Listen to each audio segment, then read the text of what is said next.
Retinol nima? Retinol A vitaminining bir shakli bo'lib, terini parvarish qilishda eng samarali faol moddalardan biri hisoblanadi.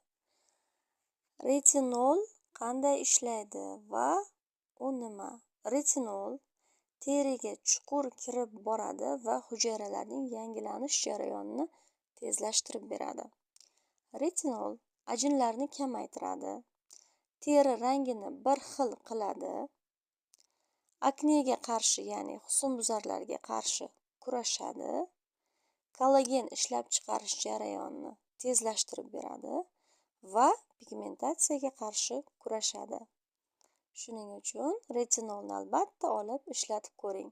Keyingi videomizda retinolni kimlar ishlatishi mumkin yoki mumkin emasligi haqida to'liqroq ma'lumot beramiz. Obuna va layk bosishni unutmang.